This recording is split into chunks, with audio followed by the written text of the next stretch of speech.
하나님의 말씀은 이사야 24장 13절부터 16절 상반절까지입니다. 이사야 24장 13절부터 16절까지 함께 봉독하겠습니다. 시작. 세계의 민족 중에 이러한 일이 있으리니 곧 감람나무를 흔듦 같고 포도를 거둔 후에 그 남은 것을 주움 같을 것이니라. 무리가 소리를 높여 부를 것이며 여호와의 위엄을 인하여 바다에서부터 크게 외치리니 그러므로 너희가 동방에서 여호와를 영화롭게 하며 바다 모든 섬에서 이스라엘 하나님 여호와의 이름을 영화롭게 할 것이라. 땅 끝에서부터 노래하는 소리가 우리에게 들리기를 의로우신 자에게 영광을 돌리세 하도다. 아멘. 계속해서 이사야 강해 시리즈 설교를 하고 있습니다. 지난 주일에는 두로와 시돈에 대해서 여러분께서 역사적으로, 문화적으로, 영적으로 간단하게 설명을 드렸습니다. 문화적으로는 알파벳을 만들 정도로 발전했던 나라이고, 영적으로는 타락하기를 사탄이 되는 그룹의 타락과 연결해서 두로 왕의 타락에 대해서 이야기를 했으며, 또 영적으로 생각할 때는 우상숭배의 발상지가 돼서 바알과 아세라의 총본산지였다는 사실. 그럼에도 불구하고 하나님은 레바논의 백향목을 통하여 두로 왕의 보낸 석공 그리고 청동기 기술자를 통하여 하나님의 눈에 보이는 성전을 건축하셨습니다. 그러나 신약에 와서는 예수 그리스도께서 당신의 몸을 깨뜨려서 그 피로 사신 교회로 대체한 것을 말씀을 드렸습니다. 따라서 예수님께서 3년 반 동안 공생의 사역을 하실 때 딱 한 번 외국에 나가셨는데 그 외국에 나가신 장소가 두로와 시돈 지역이었다는 그런 내용들을 정리해 드렸습니다. 오늘은 계속해서 이스라엘과 관련을 맺었던 주변 국가들 그리고 세계 종말까지 많은 나라들이 있는데 그 나라들이 완전히 하나님의 심판을 받아서 정말 남은 것이 없이 마치 쓰나미가 지나간 것처럼 전부 다 엉망진창이 되고 폐허가 되어 있는 그러한 상태를 이야기하고 있습니다. 24장의 주제가 바로 그런 내용인데 오늘 본문에는 그런 상황 가운데서도 기쁨을 회복할 수 있는 방법을 우리에게 말씀해 주셨습니다. 그럼 기쁨의 근원은 누굴까요? 하나님이시죠. 삼위일체 하나님께서 그래서 성령 열매 가운데 기쁨이라는 열매가 있습니다.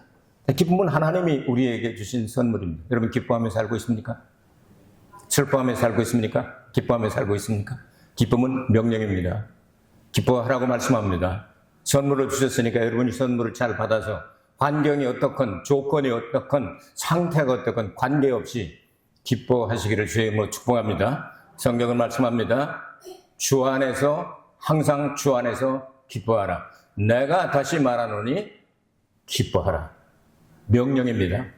여러분 기뻐하시기를 바랍니다. 이제 여러분 얼굴에 슬픈 기색이 없게 되기를 바랍니다. 여러분 제가 얼굴을 뵐 때마다 기쁨이 그냥 충만 넘치기를 바랍니다. 그래서 말씀을 순종하는구나. 그러니까 이분은 정말 구원받은 사람이구나. 확인할 수 있는 그런 기회를 주시기를 바랍니다. 하나님께서 이런 기쁨을 선물로 주셨는데 이 기쁨을 빼앗아간 자가 있습니다. 성경은 도둑질하고 죽이고 멸망시키는 것뿐이라고 말하는 사탄의 역사를 분명히 말씀하고 있습니다. 이 사탄의 역사는 언제까지 계속될까요? 성경은 물리적인 왕국, 천년 왕국에 들어갈 때까지 사탄은 이 지상에서 공중에서 역사하고 있다고 말씀하고 있습니다. 그러면 이 사탄이 그렇게 역사하는데 하나님은 우리에게 심령으로 영적으로 완성된 기쁨은 아니지만 하나님 나라의 영원한 그 나라의 기쁨의 지점처럼 우리 속에서 샘솟는 생수의 강물이 터져나온 것처럼 기쁨이 나올 수가 있습니다. 그렇기 때문에 환난은 권고, 핍박, 기근, 적신, 위험, 칼 많은 어려움을 당한다 할지라도 그리스도 안에 있는 사랑에서 하나님의 사랑에서 끊을 수가 없다고 고백했던 바울의 고백처럼 여러분은 기뻐할 수 있습니다. 기뻐해야 합니다. 의무와 책임입니다. 명령입니다. 기쁨이 넘치게 되길 주의 이름으로 축원합니다. 하나님께서 태초에 천지를 창조하셨죠. 이것을 원문에 가깝게 번역을 하면 삼위일체 하나님께서 하늘들과 땅을 창조하시니라 이렇게 기록을 하고 있습니다. 우리 성경에는 그런데란 말이 없는데 성경 원문에는 그런데 땅이 공허하고 혼돈하며 흑암이 깊음 위에 있고 하나님의 신은 수면에 운행하시더라 이렇게 갑니다. 그렇다면 하나님께서 본래 만드셨을 때 그렇게 만든 것이 아니라 하나님께서 본래 만드셨던 그 모습을 성경은 퍼즐이 있죠. 이거 다 맞춰서 여기도 맞고 저기도 맞고 반드시 이가 딱 맞아야만 됩니다. 여기는 이렇고 저기는 저렇고 이 말씀 가지고 하면 안 되죠. 이걸 합해야만 됩니다. 예컨대 예수님께서 십자가에 달려 돌아가시게 될 때 좌우편에 강도가 있었는데 강도가 여러분 보시면 복음서에 따라서 다릅니다. 두 사람이 다 그냥 직사에 욕만 하는 것으로 기록한 복음서가 있고 또 하나는 예수님을 믿는 사람에 대해서 누가복음처럼 기록한 것이 있습니다. 그러면 이거를 4개의 사복음서가 기록을 할 때 이것을 맞춰야 되지 않겠습니까? 처음에는 둘 다 욕하다가 중간에 하나가 회개하고 구원받은 강도가 되는 사실 이렇게 하면은 여러분 전체가 다 맞지 않습니까? 자, 이사야 45장 18절 말씀을 우리 함께 보도록 하겠습니다. 이사야 45장 18절 말씀 성경에 있는 사람은 성경이 있고요. 여기에 나와 있을 겁니다. 여기 읽습니다. 같이 시작합니다. 시작. 여호와는 하늘을 창조하신 하나님이시며 땅도 조성하시고 견고케 하시되 헛되이 창조치 아니하시고 사람으로 거하게 지으신 자신이라. 그 말씀에 나는 여호와라 나 외에 다른 이가 없느니라. 여러분 안 읽으십니까? 말씀 같이 읽는 자도 복이 있고 듣는 자도 복이 있습니다. 자, 여기 보시겠습니다. 여호와는 하늘들을 창조하신 하나님이시며 땅도 조성하시고 하늘과 땅을 창조하셨다고 말씀했는데 하늘들을 창조하신 것과 땅을 창조하신 것을 구분하고 있습니다. 우리 성경에도 그렇죠? 그 땅은 물속에서 나오게 해서 지금 우리가 살고 있는 지구를 하나님께서 이렇게 조성해 나가시지 않습니까? 그러니까 하늘은 그보다 더 먼저 창조됐다는 사실을 성경은 말씀하고 있습니다. 헛되이 창조치 아니하시고 이 말씀은 땅이 공허하고 혼돈하고 공허하며 하는 그 내용과 연결이 됩니다. 그러니까 이거 더 알기 쉽게 하면 하나님께서 사람이 살 수 있는 지구를 만드실 때 만션을 분양할 때 그냥 만션만 딱 준 것이 아니라 그 속에 들어가서 필요한 모든 것들을 다 예배하셨다. 여러분 집안에 뭐 가스레인지 있습니까? 세탁기 있습니까? 건조기 있습니까? 없어요? 없이 그냥 살아요? 왜 이렇게 음식을 좋은 것을 만들어서 교회 갖다 드려야지, 권사님 갖다 드려야지, 목사님 갖다 드려야지 이렇게 할 때 옆집에 가가지고서 전자레인지 좀 꺼줘요. 뭐 좀 꺼줘요. 이럽니까? 여러분 집안에 필요한 모든 것들이 옷장도 있고 신발장도 있고 뭐 다 있는 것처럼 아무것도 필요하지 않고 사람이 쏙 들어가면 살 수 있도록 만들어진 집처럼 하나님은 천지를 창조하실 때 완벽하게 창조하셨다. 근데 성경은 그러나 혼돈하고 공허하게 되었다. 이렇게 말씀하고 있습니다. 그러면 누가 했다는 얘기입니까? 성경은 사탄의 타락을 언급하고 있습니다. 그 사탄의 타락으로 말미암아 하나님께서 만드신 이 아름다운 완벽한 세상을 뒤집어 엎어버렸습니다. 하나님 만드실 때는 얼마나 완벽하게 만드셨냐면 만드시고 난 다음 그 가운데 특별히 아담과 하와를 거하시게 하는 낙원처럼 딱 한 동산을 정하시고 거기다가 이름을 붙이기를 무엇라고 붙여겠습니까? 에덴. 에덴이 한국말로 번역하면 무슨 뜻이죠? 기쁨이란 뜻입니다. 우리는 하나님께서 만드실 때부터 기뻐하며 즐거워하며 찬양하며 주님과 함께 영생복락을 누릴 수 있도록 그렇게 만들어졌다 그 말입니다. 그런데 거기서 범죄하고 타락해서 신락원을 해버리고 사람이 사는 세상엔 어떻게 됐습니까? 가시와 엉겅퀴뿐이며 사탄이 들어와서 사탄이 도둑질하고 죽이고 멸망시키는 그런 세상으로 바꿔졌죠. 그래서 혼돈하고 공하게 되었다 하는 내용이 창세기 1장 2절에 땅이 혼돈하고 공하며, 이 말씀은 다시 이사야 34장 11절에 땅이 혼돈하고 공하게 되었다. 예레미야 4장 23절에도 혼돈하고 공하게 되었다. 그러면 그걸로 그렇게 놔두느냐? 예수께서 오셔서 이것을 다 다시 정리하셔서 새하늘과 새 땅을 만들 때까지, 천년왕국을 거쳐 새하늘과 새 땅을 만들어서 완벽하게 회복하실 것을 우리에게 약속을 해주십니다. 여러분, 잃어버린 기쁨, 잃어버린 세월, 잃어버린 영광, 우리가 당한 고난당한 횟수대로 날수대로 우리를 회복시켜달라고 노래했던 모세의 노래처럼 그렇게 되기를 주의 이름으로 축복합니다. 하나님께서 성지로 약속의 땅으로 가나안 땅을 선물로 주셨건 잘 나갈 때 잘 나갔습니다. 사사시대에 하나님이 직접 다스려서 그들이 범죄할 때는 징계를 하시고 전쟁이나 아니면 역병이나 여러 가지로 징치하셨지만 하나님 앞에 회개하고 돌아오면 사사를 세워서 다시 구원을 주셨습니다. 그러다가 이제 왕을 달라고 하니까 왕정시대로 걸쳐서 가다가 왕정시대 때 남북으로 갈라지게 되죠. 북쪽은 아수르에 망하고 남쪽 나라는 바벨론에 의해서 멸망을 당하게 됩니다. 그러니까 우리가 살고 있는 세상은 전쟁과 난리와 이런 것들이 끊어지지 않냐고, 재난이 계속되고 팬데믹이 계속되고 죽이고 도적질하고 멸망시키는 사탄의 역사를 따라서 온 세계가 어지럽게 될 것을 성경은 말씀하고 있습니다. 그래서 이런 내용들을 통하여 하나님께서는 싹 쓸어버리셨다고 하는 내용을 오늘 성경 본문에서 말씀하고 있는데 11절에 13절까지 오늘 성경 본문에 조금 앞에 나와 있다면 그 타락의 결과가 어떻게 됐습니까? 인간에게는 죄성이라는 게 있습니다. 아무리 깨끗하게 살려고 해도 아무리 외롭게 살려고 해도 죄의식이 남아 있습니다. 그 죄성이라는 것이 있어서 마치 말틴 루터가 이야기한 대로 젊은 남자, 건장한 남자의 수염이 기는 것과 같다. 그걸 뽑아낼 수는 없지만 이것을 우리는 날마다 면도하는 것처럼 밀어버리고, 저도 아침마다 면도를 하기 때문에 여러분 보실 때 제가 수염 길게 길고 다니는 걸 본 적이 없지, 이걸 가자리로 또 예쁘게 해서 둘이 장남처럼 이렇게 구렛나루 이렇게 입고 하는 사람, 저는 구렛나루가 안 나오거든요. 그러니까 그거 기르고 싶어도 그거 안 됩니다. 그렇기 때문에 저는 싹싹 미는 거를 저는 좋아하고요. 우리 장남은 여기 이렇게 해가지고요. 그게 떠올리는 사람이 있어요. 우리 샘 목사는 이게 있는 게 멋이잖아요. 그런데 이 수염은 깎아도 날마다 자라는 것처럼 죄성은 우리가 회개하고 날마다 회개하고 이것을 없애버리려고 해도 또다시 자라난다. 그렇게 얘기했어요. 죄의 삭선 사망이기 때문에 여러분, 사망 두려워해야 되는 사람이 아무도 없습니다.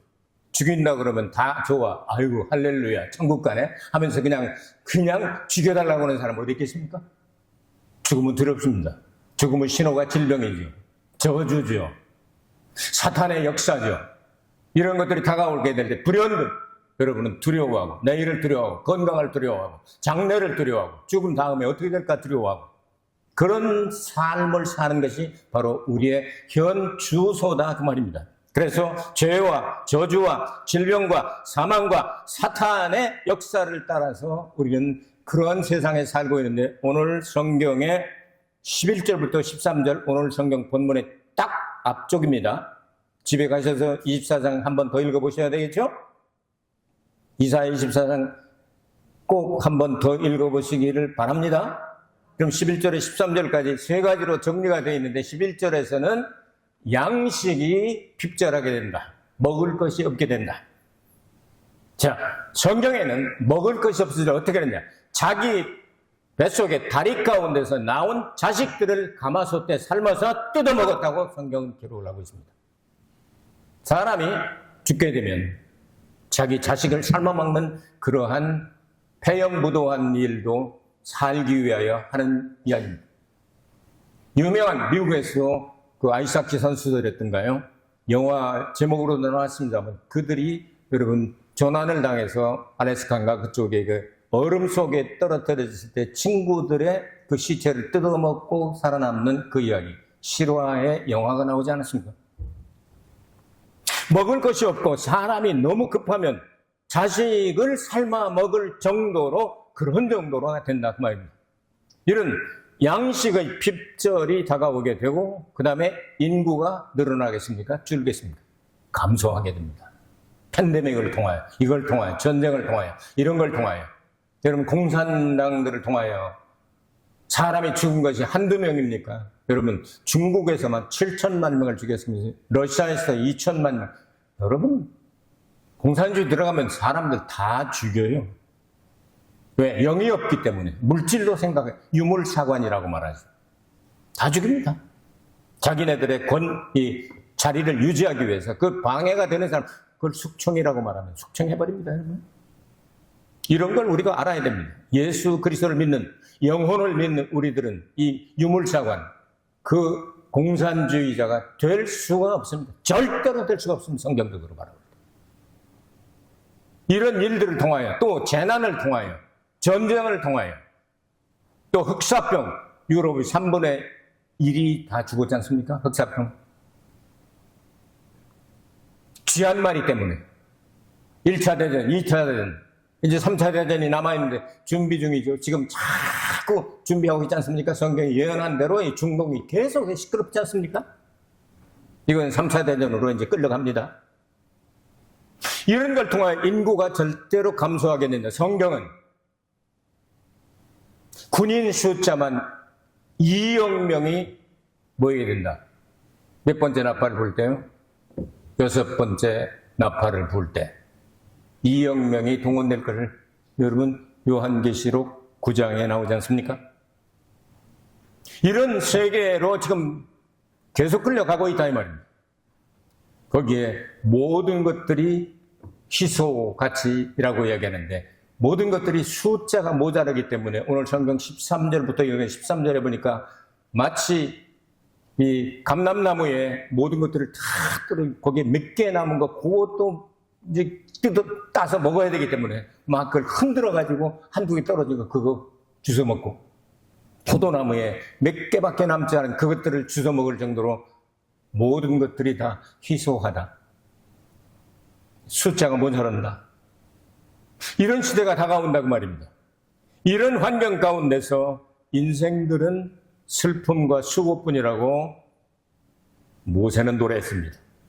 시편 90편에서 인생이 70이요. 강건하면 80이라도 수고와 슬픔뿐이다. 이렇게 노래하고 있습니다.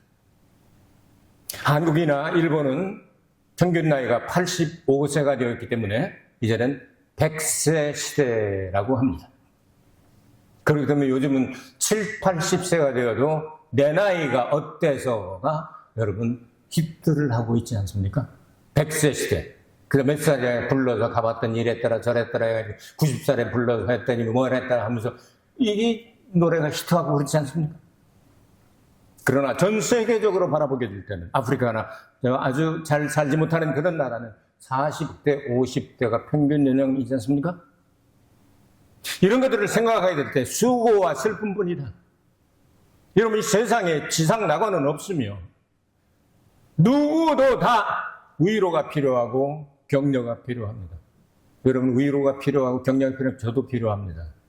목사님이 괜찮겠지 뭐 42년 동안 끄떡없이 그냥 뭐 한 군데서 그냥 열심히 이렇게 하고 있는 거 보니까 아무 근심 걱정 없이 그냥 맨날 할렐루야 할렐루야만 넘치겠지.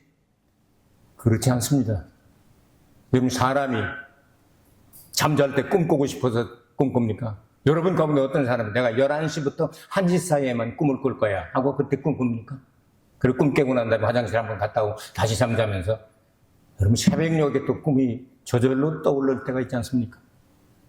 그것처럼 사람은 예수님 재림하셔서 완성된 그 아름다운 기쁨의 세계에 들어가기 전까지는 그렇게 안 하려고 해도 걱정거리가 있고 근심거리가 있고 두려움이 있고 모든 문제가 산처럼 쌓여서 사람의 힘으로 해결할 수 없는 그런 상황이 되어야 하나님을 부르짖어 찾게 되는 겁니다. 그런 세상에 우리가 살고 있다는 말입니다. 누가 여러분을 위로해 줄 사람이 있습니까? 누가 여러분을 격려해 줄 사람이 있습니까? 말로 할 수는 있겠죠, 조금이나. 여러분 도와줄 사람이 세상에 없습니다. 하늘을 바라보시고 나의 도움이 어디서 올까? 천지를 지으신 여호와에게서로다 하고 찬양하며 주님의 도우심을 간구하게 되시길 바랍니다. 주님이 도와주시지 않으면 우리는 갈 곳이 없습니다. 하나님께서 우리와 함께 계실 때만이 우리는 주야로 기뻐하며 찬송할 수가 있다 그 말입니다. 위로가 필요하고 기쁨이 필요하고 주님께서 주신 이 땅에서 사명을 감당하면서 억지로 사는 것이 아니라 또 날이 밝았구나. 얼마나 감사할까. 오늘 감사한 일이 무엇이 있을까? 주님이 내게 또 무엇을 가르쳐 주실까? 기도할 때 어떤 응답을 주실까? 성경 읽을 때 몰랐던 이 부분 이거 그냥 이렇게 지나쳤는데 이런 내용이었구나 하고 깨달음을 얼마나 주실까? 이걸 깨닫고 난 다음에 기쁨이 넘치는 그 삶이 바로 신앙생활의 과정이 되어야 되지 않겠습니까? 오늘 성경은 말씀합니다. 그 방법을 우리에게 주시게 되니까 오늘 본문이 바로 그 방법입니다. 자, 14절 보시기 바랍니다. 14절에 이 일을 14절 말씀 얼마나 감사합니까? 무리가 소리를 높여 부를 것이며 여호와의 위엄을 인하여 바다에서부터 크게 외치리니 그러므로 너희가 동방에서 여호와를 영화롭게 하며 바다 모든 섬에서 이스라엘 하나님 여호와의 이름을 영화롭게 할 것이다. 여호와가 어떤 뜻입니까? 가장 잘 번역된, 가장 잘 압축된 내용이 예레미야 33장 2절입니다. 그리고 또 우리가 늘 좋아하는 너는 내게 부르짖으라 내가 내게 응답하겠고 내가 알지 못한 크고 비밀한 일을 내게 보이리라. 약속했던 333 예레미야 33장 3절 333이 유명하니까 2절을 잃어버리게 되는데요. 333보다 더 중요한 게 2절입니다. 2절 같이 읽어요. 예레미야 33장 2절 시작. 일을 행하는 노안이 오셔서 안 보이시나?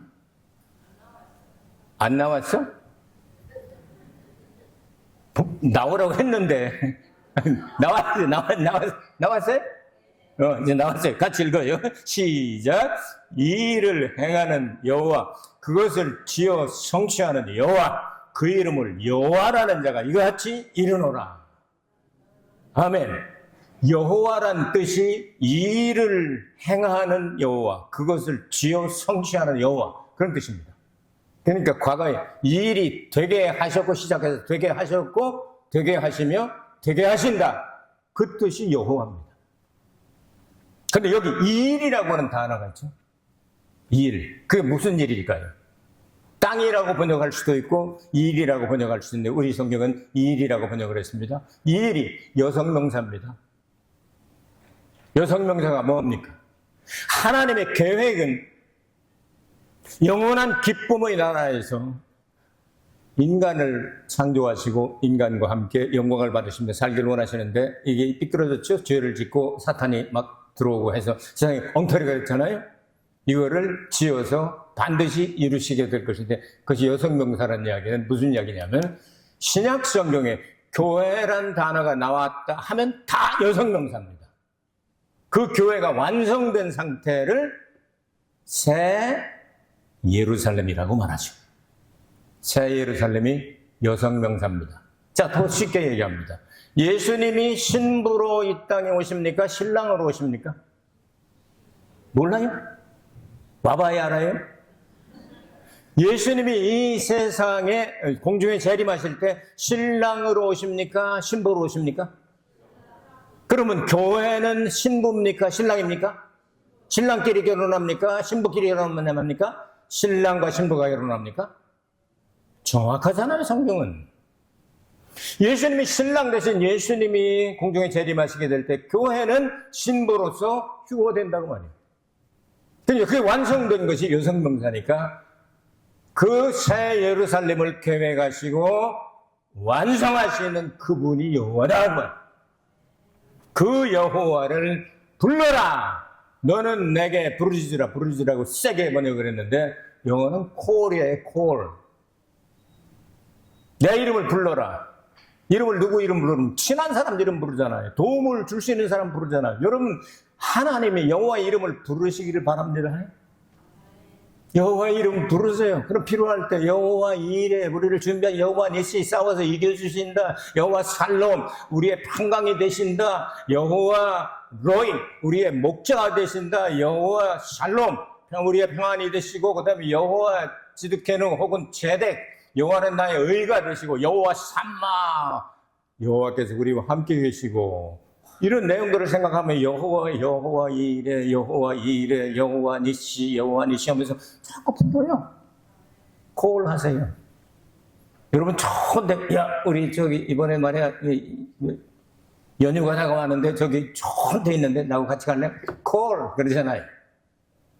콜. 우리 한국 사람들 참 말을 잘 만들어내. 영어도 잘해. 콜 하면 같이 동의한다는 뜻이잖아요. 그런 뜻으로 콜하라 말이에요. 주여, 여호와여, 야하웨, 이 일을 지어 성취하시는,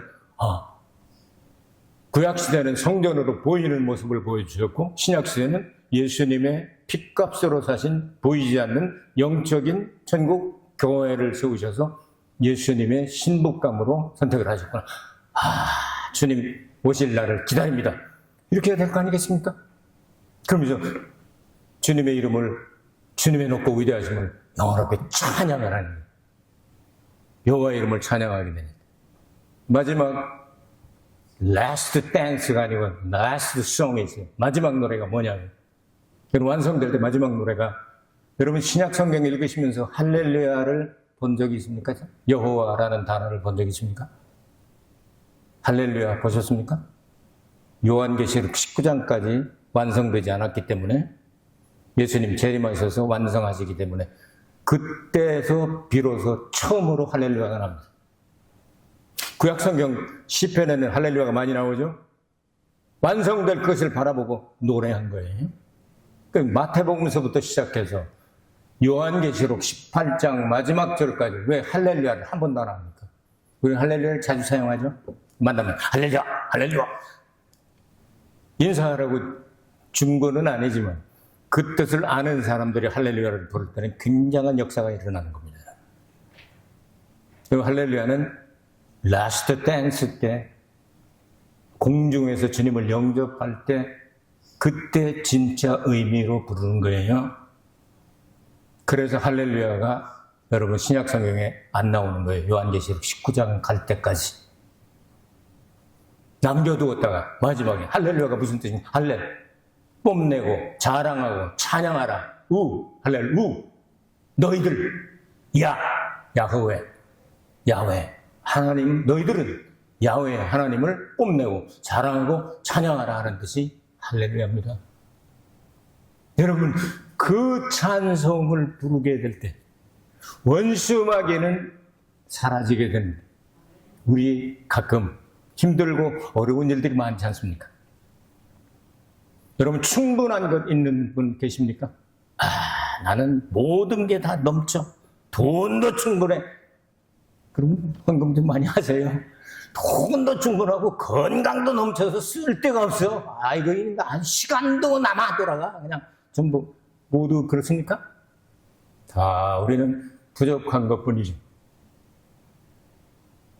하나님이 채워주셔야만 살 수 있는 사람이죠. 숨 한 번 쉬는 것도 하나님의 은혜가 아니면, 아이고 왜 이렇게 숨이 가빠졌지 요즘, 아이고 왜 이렇지, 삭신이 왜 이렇게 노곤노곤하지, 계단만 쳐다보면 옛날엔 펄펄 날아다녔는데 계단 싫어, 엘리베이터는 왜 고장나, 엘리베이터 타고 2층이라도 올라오고 싶은데. 여러분 그렇지 않습니까? 힘들고 어렵고 수고와 슬픔뿐인 이런 세상에 여러분 목회를 하고 평생 동안 목회하고 이렇게 걸어오는 목사에게도 여러분 힘들고 어려운 일들이 있습니다. 두렵고 떨릴 때도 있습니다. 바울처럼 힘들고 어려울 때도 있습니다. 늘어나는 건 여러분 나이는 계속 늘어납니다. 병도 늘어납니다. 절대로 여러분 병이 줄어들고 그러지 않습니다. 그 신호예요. 하나님 이렇게 갑자기 부르시면 어떡합니까? 누가 따뜻하잖아요.